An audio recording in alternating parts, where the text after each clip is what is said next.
Hey guys, in this video I'll show you how to add Opal card to your Apple Wallet. So if you want to basically add, this travel card to your iPhone, open up first your wallet app and then go ahead and tap on the add button, the plus icon. Okay, tap on that.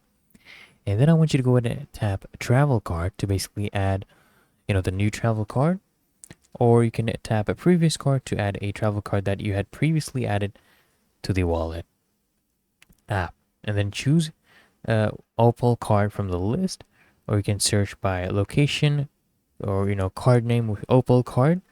And then I want you to go ahead and tap on continue, and I need you to choose an amount to put in your card, and then just go ahead and tap on add.